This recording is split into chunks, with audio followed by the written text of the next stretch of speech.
1959년 1월 혹독한 겨울이 찾아온 소련의 우랄 산맥. 젊고 용감한 10명의 등산객들이 하나의 목표를 가지고 길을 떠났다.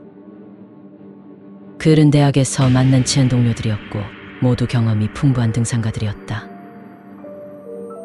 목적지는 오트르텐 산, 원주민 언어로 죽음의 산이라 불리는 곳이었다. 하지만 그들은 결코 정상에 도달하지 못했다. 이들은 단순한 등반이 아니라 혹독한 기후 속에서 자신들의 한계를 시험하는 등반, 자격 인증 과정을 수행 중이었다. 그러나 이 도전은 상상도 못한 공포로 변해버린다. 2월 12일 이들은 집으로 돌아와야 했다. 하지만 아무도 돌아오지 않았다. 가족들은 불안에 휩싸였고 대학과 군 당국은 즉시 수색팀을 조직했다. 2월 26일 수색대는 깊은 설원 속에서 버려진 한 채의 텐트를 발견했다. 하지만 이 텐트는 마치 공포에 질린 사람들이 안에서 찢고 나온 듯한 모습이었다.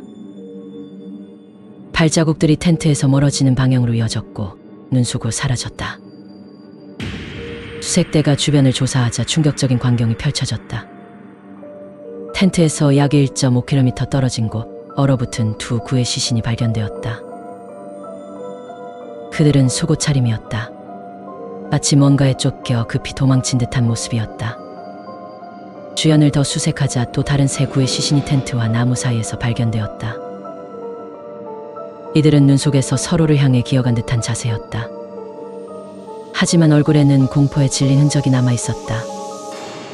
그러나 가장 기이한 광경은 그로부터 더 깊은 계곡에서 발견된 네 구의 시신이었다. 가장 마지막으로 발견된 네 구의 시신은 너무나도 끔찍한 상태였다. 두개골이 부러진 자, 갈비뼈가 으스러진 자, 눈이 사라진 자. 심지어 한 여성은 혀까지 뽑혀 있었다. 그러나 이들의 몸에는 외부 충격의 흔적이 없었다.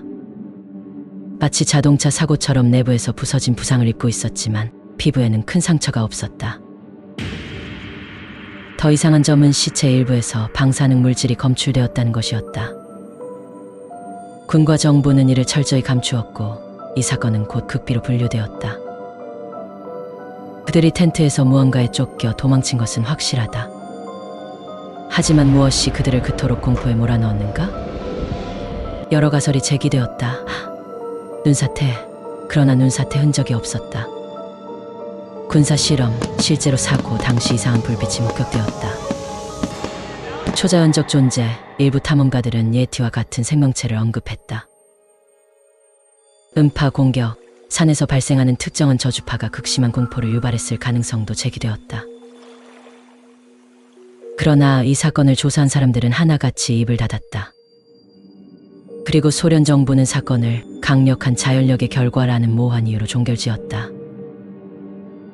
티아틀로프 패스 사건은 단순한 등산 사고가 아니었다.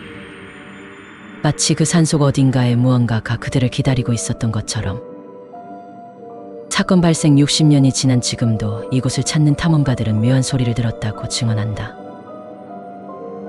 그날 밤 9명의 등산객은 무엇을 보았던 것일까? 그리고 그들을 죽음으로 몰아넣은 것은 과연 무엇이었을까? 그 진실은 우랄 산맥 어딘가에 지금도 숨어 있을지 모른다.